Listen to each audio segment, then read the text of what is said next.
Dear students, good morning. Welcome back to the online session of Sri Kogulam Public School, Vattakaram. Then I hope all of you are fine. Listen, you have to be so care at the present situation. We are facing the critical situation at present. The coronavirus spreading in the different area. So we have to stay at home and be safe at home. Listen, don't forget that. Now we can continue our lesson Nationalism in Europe. I hope all of you understood the last part of the lesson and you prepared the notes also. What did we discuss the last class? Did you remember that? The role of revolutionaries. One such revolutionary, who was that? Giuseppe Mazzini. He was born in 1807 in Genoa and he formed his own secret societies to inspire the people to organize the revolution. Okay. Then after that we discussed the 1830 July Revolution. What was the result of the July Revolution? Did you remember July Revolution? That was also first of all started in France. And after that France was turned to be as a constitutional monarchy. And Louis Philippe, he became the head of the constitutional monarchy.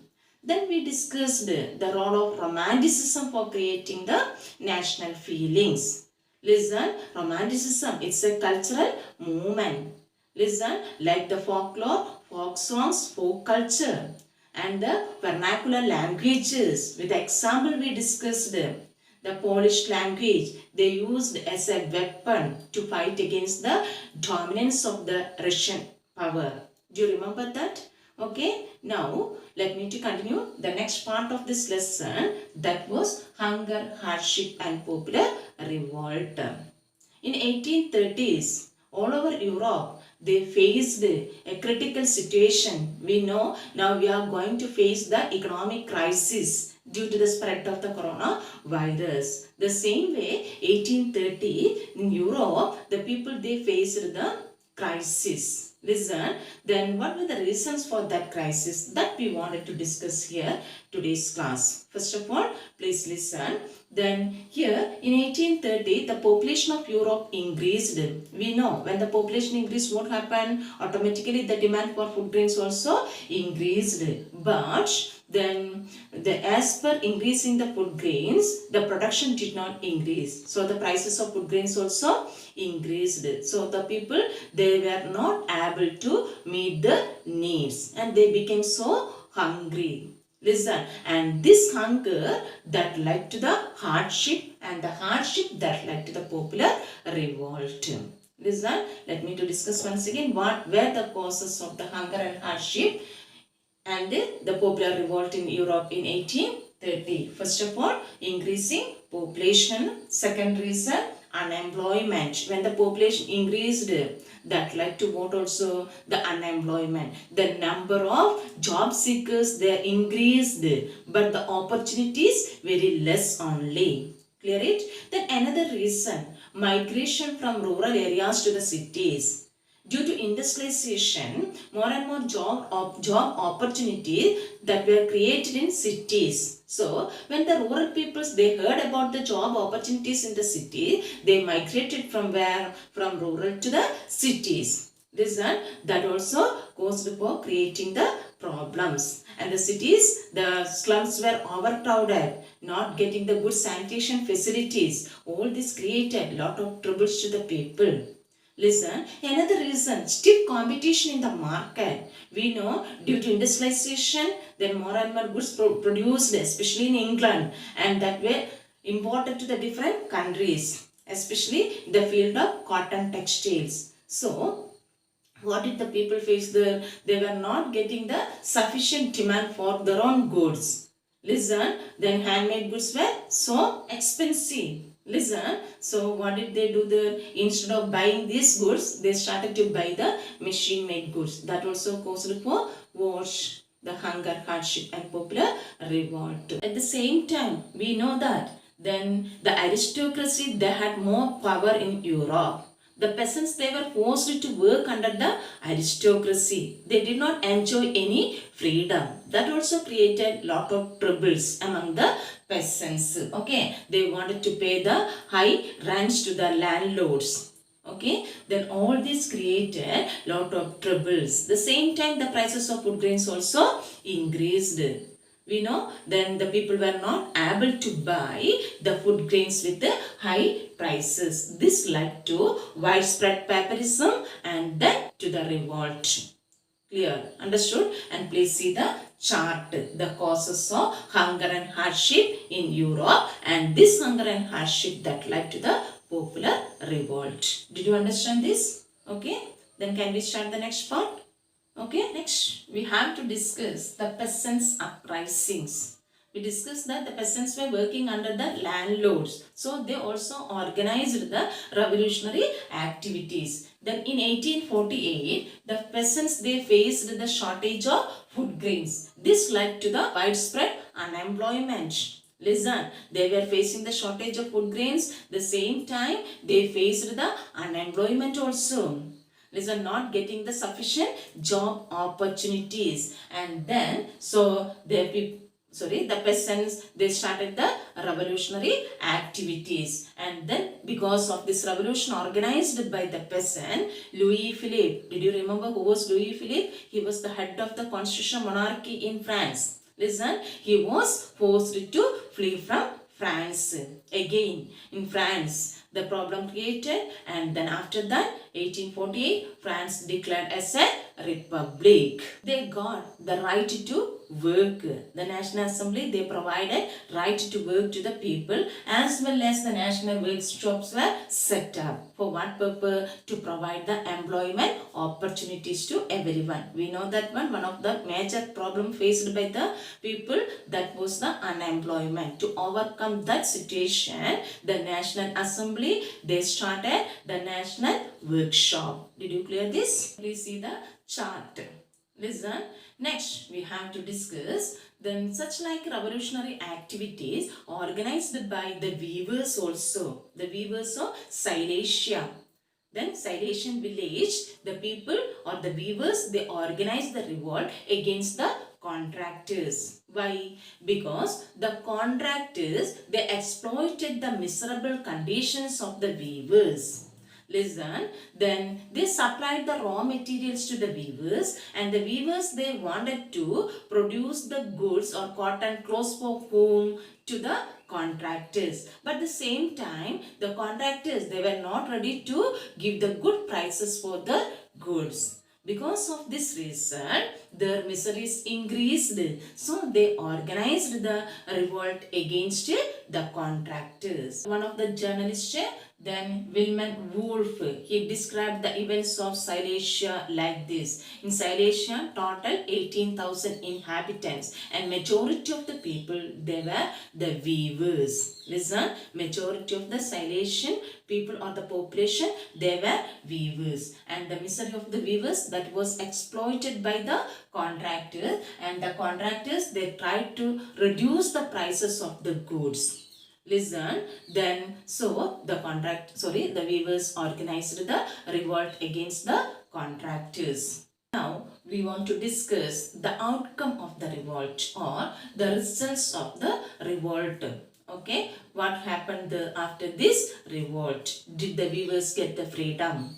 Okay, did they get the good price? That we want to discuss this part. Then on 4th June at 2 p.m., the large crowd of weavers, they marched to attack the contractors, and they demanded, they wanted to get higher wages and good prices for the goods. Did you understand? What did they demand? They demanded for getting the high wages and good prices for the goods. So they marched to the house of the contractors, and they attacked the houses of the contractors. Then a group of them, they forced their way into the houses of the contractors, and then the contractor, they escaped from the houses and they went to the nearby village. But after 24 hours, along with the troops, they came back and they shot the 11 weavers. Once again, please listen.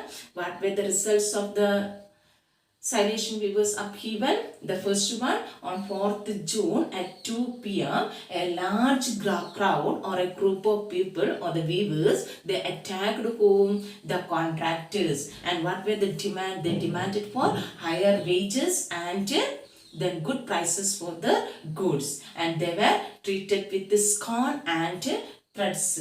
The contractors, they repressed the revolutionary activities of whom? The weavers. The angry weavers, they attacked the houses of the contractors, and then after that a group of them forced their way into the house and broken the window panes and furnitures, etc. Did you clear that? Listen. Then at the same time, another group of people, what did they do there? They entered into the storehouse of the contractors and they looted the clothes they stored in the storehouses. Then in this situation, the contractors, what did they do? They escaped to the nearest village. But 24 hours after, then they came back with the troops, and they attacked or they shot the 11 weavers. Clear? That was the result of the citation weavers upheaval. I hope all of you understand.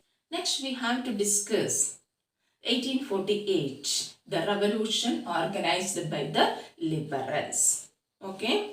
Then here in 1848, a revolution that was led by the educated middle class, including the professionals like lawyers, teachers, doctors, the different educated middle class people. They organized the revolution in 1848. Listen, because the continuous revolution that did not give any freedom to the people. So they were forced to organize the revolution again. And in 1848, then in France, the monarch, he was abdicated from the throne and France was declared as a republic. That we discussed earlier. 1848, the France declared as a republic and they conducted the election. In this election, all the adult males, that means the males, those who had 21 years age and above, they got the right to vote. The same time, the women, they did not have the right to vote. The women in France, they got the right to vote in 1946 only, 20th century only. Did you clear? Please see the chart. Okay. First we discussed that. Did you remember that Metternich, he remarked that when France sneezes, the rest of Europe catches cold. Then after the 1848 revolution in France, the other European countries like Germany, Italy, Poland, these countries also organized such like revolutionary activities. Italy, Germany divided into small states. They wanted to unite these nations under one empire and they wanted to convert their nation to be as a nation state. Listen, then so the revolutionary activities were organized in were also in Germany, Italy, Poland, Austro-Hungarian Empire. In these countries also the revolutions were organized by the liberal middle class people and they demanded for a constitutionalism with the national unification. They wanted to unify their nation and to form a parliamentary form of the government. And they demanded for the creation of a nation state. Do you understand? What was the demand? They wanted to convert their nation to be as a nation state. What is meant by nation state? Independent nations. And they wanted to get the freedom of press and the freedom of the association. Earlier the people, they did not have the right to express their ideas through mass media. So they demanded for freedom of press as well as the right to form the association. Clear it? Please see the picture. Okay, that is explaining what were the demands of the liberal middle class people. Did you clear it? Okay, then can we start the next part? I hope all of you understood this. Let me start the next part. Okay, next we have to discuss such like revolutionary activities organized in Germany. Listen, their demand was the unification of Germany and to convert their nation to be as a nation state. Listen, in German regions, a large number of the political association, then the middle class professionals, businessmen, artisans, and they came together in the city of Frankfurt. Listen, in the city of Frankfurt, the middle class people, they met together and then they decided to form a German National Assembly. So on 18th May 1848, the 831 elected representatives, they marched to the Frankfurt Parliament, and the parliament that was conducted in Church St. Paul. How many members? The 831 elected representatives, which day on 18th May 1848, they marched to the Frankfurt Parliament, and the parliament that was conducted from where? From the Church St. Paul. And from there, they drafted a constitution for a German nation to be headed by a monarchy subject to the parliament, like that of constitutional monarchy. And they offered the monarchical power to whom? To the Frederick William IV, the King of Prussia. Understood? In 1848, from Frankfurt Parliament, they declared Germany as a constitutional monarchy and they selected Frederick William IV, the King of Prussia, as the head of the constitutional monarchy. But then the king was, or Frederick William IV, he was not ready to accept this. He rejected this, and instead of that, he joined with the military and aristocracy and attacked whom? The liberal nationalists. So the Frankfurt Parliament was a failure. Once again, please listen. The Frankfurt Parliament, it was a failure. What were the causes of the failure of the Frankfurt Parliament? One of the main reasons, Frederick William IV, he rejected the offer given by the nationalists. Okay, and he joined with the aristocracy and the military and turned against the parliament. Another reason, the parliament was dominated by whom? It was dominated by the middle class people. So, they did not accept the demands of the workers and artisans. Automatically, these workers and artisans also turned against whom? Against the middle class people. So, the parliament lost its power. And the Frankfurt Parliament, it was a failure. Please see the chart. Listen, next we have to discuss the participation of women. The women also actively participated in the revolutionary activities because their main demand that was to get the equal political rights. They didn't get the right to vote. Even in the Frankfurt Parliament, they were just observers. They didn't get the right to participate in the parliament. Understood?